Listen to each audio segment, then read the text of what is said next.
Good morning, friends. How are you? I hope you are doing well, staying at home during this epidemic COVID 19. And yesterday we did present indefinite tense, and today we are going to do uses of present indefinite tense.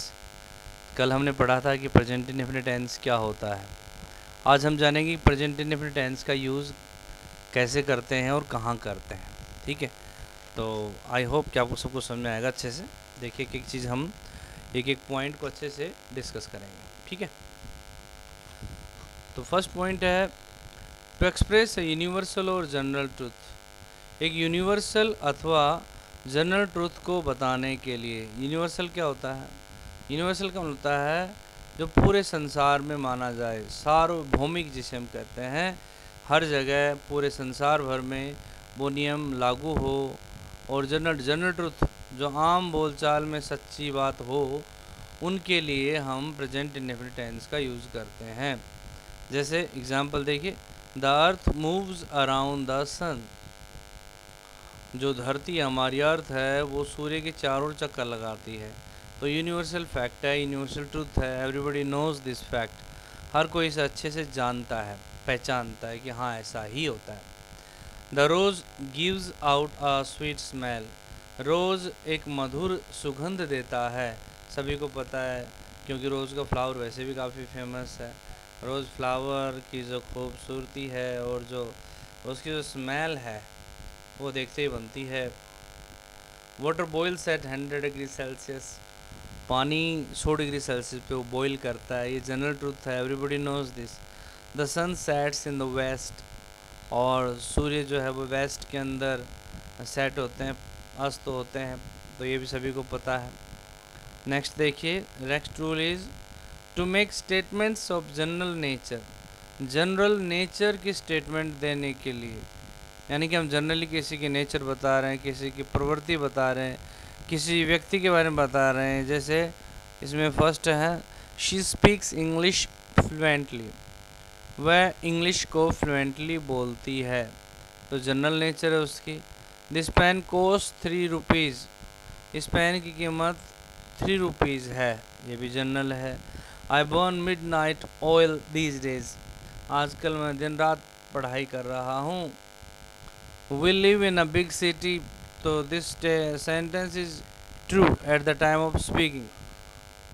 She plays the Veena beautifully. वह वीणा को अच्छे से बजाती है। She runs very fast.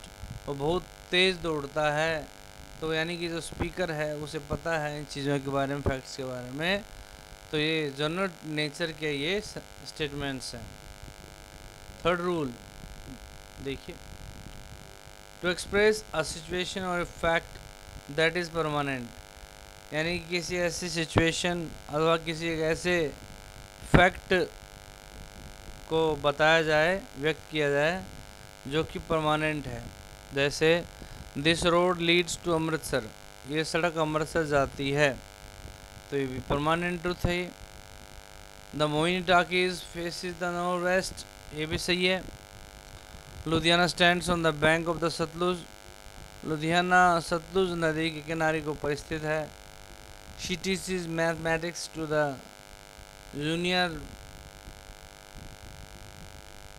Junior classes. व junior classes में mathematics पढ़ाती है। The Taj stands on a raise platform. जो ताजमहल है वो एक रेज प्लेटफॉर्म के ऊपर उठे हुए प्लेटफॉर्म के ऊपर बना हुआ है। रूल नंबर 4,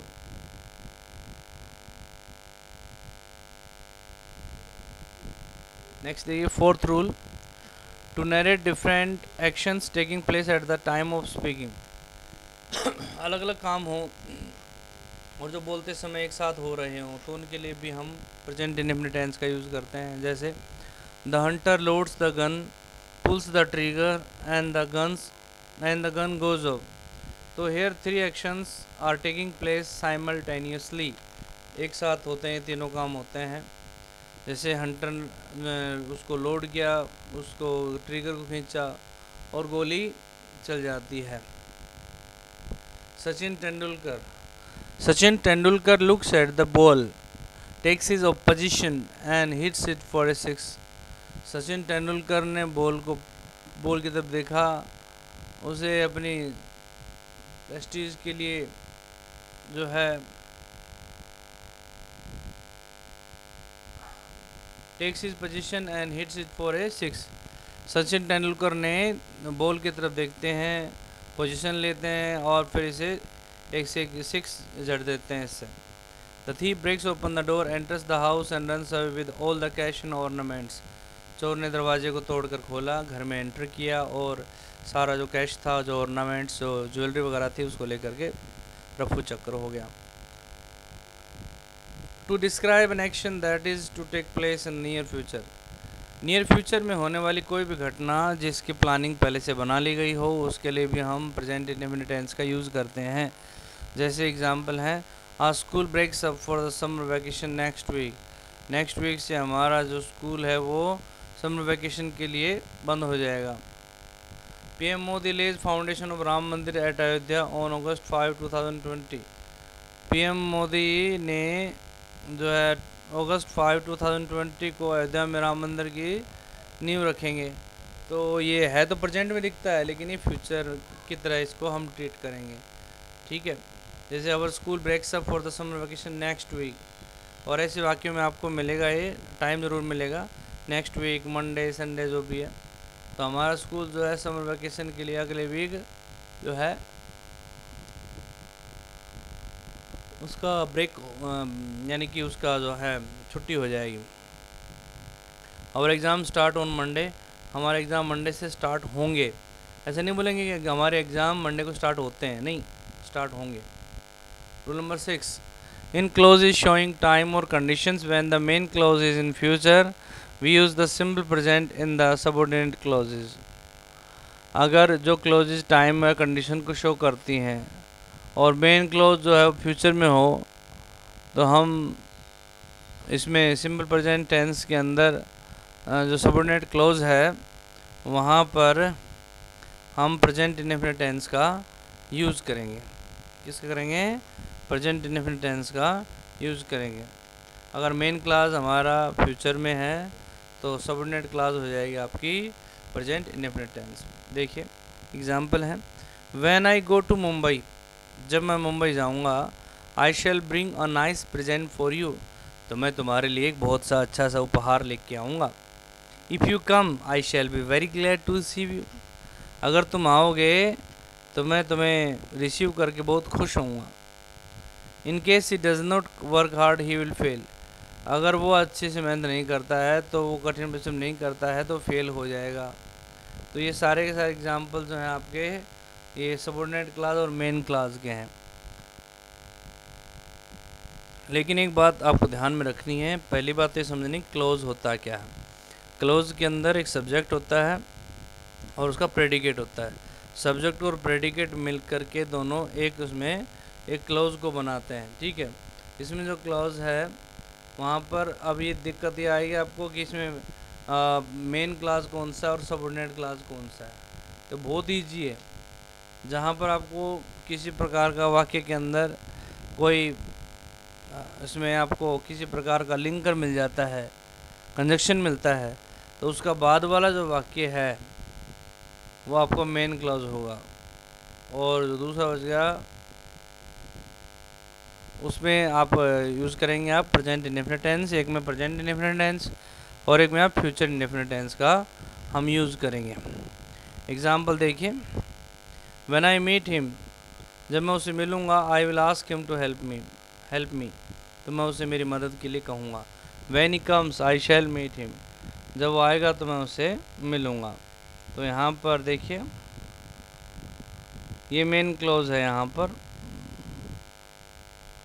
आई शैल मीट हिम ये मेन क्लोज है, ये सबऑर्डिनेट क्लास है, इनमें लिंकर आ गया सब में। Rule number 7, the simple present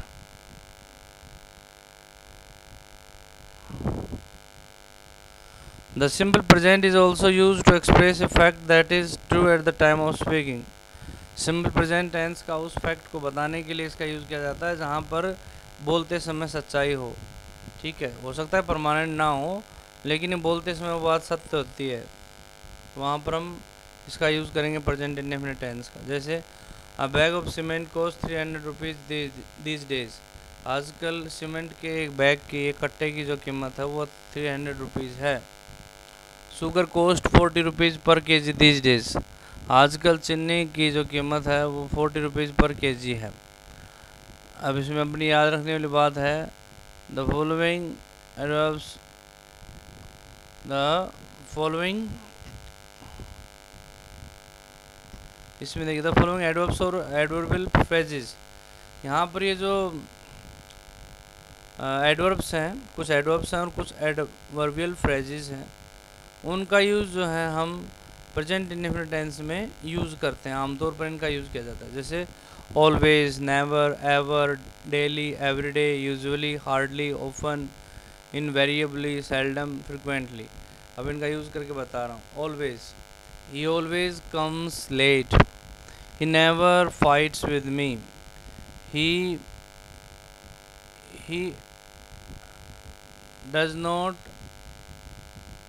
does not teach him ever। Daily, daily में आता है आपका रोजाना, जैसे he irons his dress daily, every day he comes early, या he comes every day early, he comes early every day। Usually होता है आमतौर पर, ही यूजुअली बैक बाइट्स मी, वो आमतौर पर मेरी चुगली करता है। हार्डली, मुश्किल से। Hardly he works hard. Often, often means होता है अक्सर।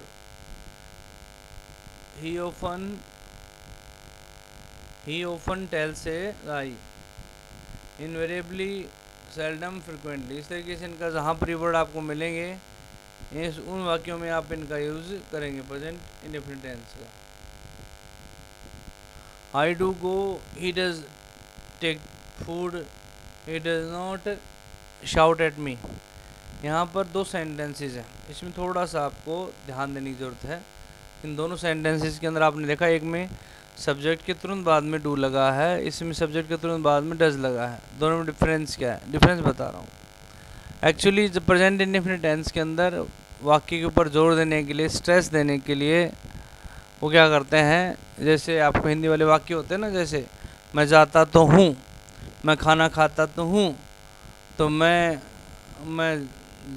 इस तरीके के जो वाक्य होते हैं जिसमें ता है ती है आ जाए, तो वहाँ पर आपको इनका यूज़ करना है। जैसे I do go, he does take food. मैं जाता तो हूँ, वह भोजन करता है। ही डज टेक फूड, वो भोजन तो करता है। ही डज शाउट एट मी, वो मुझ पर चिल्लाता तो है। इस तरीके से आपने देखा किस तरीके स्ट्रेस देने के लिए इनका यूज़ किया जाता है। If you like my videos, then please subscribe my channel and share my videos with your friends. And please, you are supposed to give your positive comments in the box. Okay, thank you, have a nice day.